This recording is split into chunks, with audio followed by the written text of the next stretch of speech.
Alors, est-ce qu'on a bien compris? Est-ce que vous envisagez d'envoyer des troupes occidentales françaises en Ukraine? Bonsoir et bienvenue. Vous êtes assis devant moi. Est-ce que vous êtes debout? Non. Est-ce que vous excluez de vous lever à la fin de cette interview? Bien sûr, vous n'allez pas l'exclure. On est même sûr de le faire. Voilà. Le plus grand risque, à mes yeux, est la guerre d'agression russe en Ukraine. Nous ne pouvons pas laisser la Russie gagner. Je déclare la guerre aux États-Unis, à la Chine et à la Russie. Oh putain, je vous le dis, on va les bouffer là. On va les bouffer là. Pourquoi vous parlez comme ça là? L'autre de là-bas, l'autre de l'autre côté. On peut pas vous parler tête à tête comme ça, non? Téléphonez-vous et donnez-vous rendez-vous. Pas de chanter sur les toits comme ça. Nous allons livrer une guerre économique et financière totale à la Russie.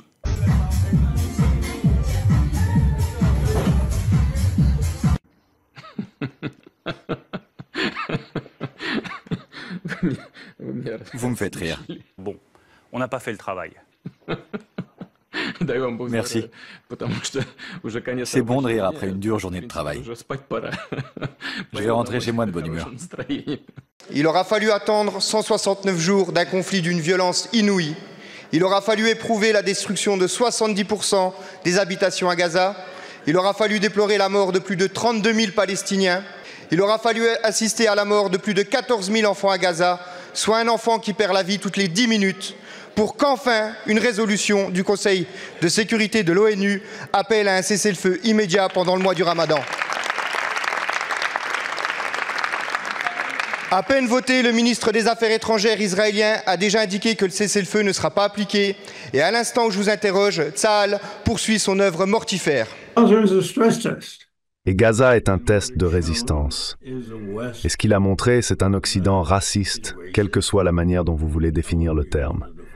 Le point est que ce qui se passait pour les Gazaouis, si cela se produisait ou était infligé à n'importe quel Européen, vous n'auriez pas cette réaction, non pas blasée, mais cette complicité.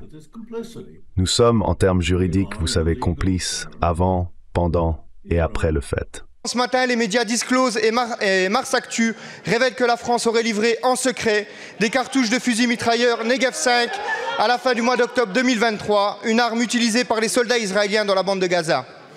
Le 21 février, la porte-parole du gouvernement, Priska Tevno, déclarait pourtant qu'aucune munition tirée par Israël n'a été livrée par la France. Donc c'est une histoire qui se déroule pendant la Seconde Guerre mondiale, c'est une manière de traiter les conflits actuels. Vous pensez quoi de Daesh ? C'est une histoire qui se déroule pendant 4 années, avec des rebondissements, des péripéties, des actions, des rencontres. Vous êtes Charlie ? Et donc c'est un film qui sort le 2 novembre. Israël ou Palestine ?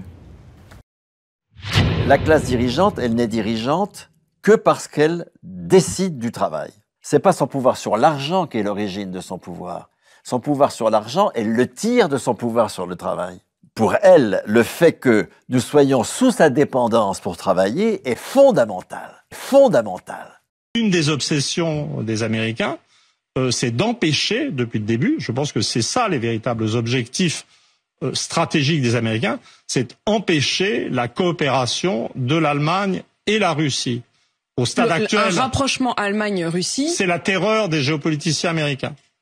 Mais ça va rater, parce que la guerre va finir par cesser. Si je vous comprends bien, la Russie va finir par gagner. Mais c'est pas la Russie qui gagne, c'est l'Occident qui perd, et c'est la réalité qui va gagner. Vous avez sûrement vu les révélations qui ont été faites aujourd'hui, qui montrent que la France a fourni à Israël des pièces pour des fusils mitrailleurs utilisés à Gaza, soit au moins 100 000 pièces de cartouches pour fusils mitrailleurs qui ont été livrées dans un grand secret fin octobre 2023. Des cartouches de fusils mitrailleurs Negev 5 à la fin du mois d'octobre 2023, une arme utilisée par les soldats israéliens dans la bande de Gaza.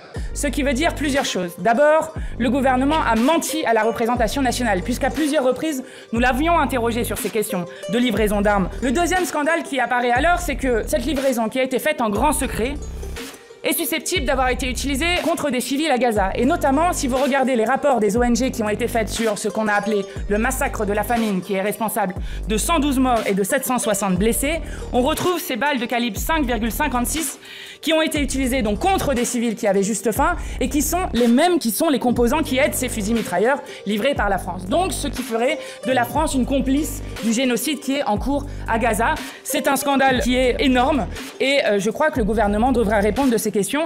Merci. Votre rapport a le mérite d'inscrire la situation qui prévaut dans les territoires palestiniens occupés dans son contexte, celui d'une occupation coloniale face à une quête d'autodétermination. À tous ceux qui se sont accommodés par le déni, à tous ceux ayant succombé à la propagande, l'on ne répétera jamais assez. Le territoire palestinien est occupé depuis 76 ans par un régime génocidaire et discriminatoire, devenu légataire universel de l'apartheid. Le 7 octobre en est le triste résultat, mais ne justifie en aucun cas les violations commises depuis. À l'heure où nous parlons, plus de 13 000 enfants ont été assassinés par l'armée d'occupation. Les bombes et la famine ravagent des hommes, des femmes et des enfants innocents. Aux adeptes de la rhétorique du genre, ce week-end, à l'hôpital Shifa, nombreuses sources ont reporté que des femmes auraient, selon nombreuses sources, été violées sous le regard de leurs enfants, torturées puis exécutées. Avec le génocide à Gaza, nous assistons à un effondrement moral et éthique de l'humanité. L'histoire jugera sévèrement le deux poids deux mesures d'un monde à la remorque de ses intérêts. Pour l'Algérie, le silence équivaut complicité. L'impunité doit cesser, le droit international doit s'appliquer à tous. Il est temps de cesser le feu. La vie des Palestiniens compte. Je vous remercie. Selon les révélations de Disclose et Mars Actu, contrairement aux déclarations passées de votre ministère, la France a autorisé fin octobre 2023 la livraison à Israël d'au moins 100 000 pièces de cartouches pour des fusils mitrailleurs susceptibles d'être utilisés contre des civils à Gaza. Le moindre petit équipement militaire fourni par la France à Israël peut exposer la France au regard du droit international dans le cadre des crimes de guerre ou contre l'humanité commis par les armées israéliennes, à la lumière notamment de la décision de la Cour internationale de justice du 26 janvier. Sur les exportations d'armes, mais je crois vraiment que la France est exemplaire en la matière. J'ai vu que d'autres pays avaient fait des annonces parce que précisément elles font évoluer leur doctrine.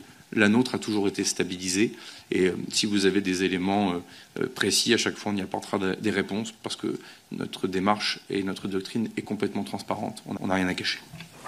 Allez, roulez.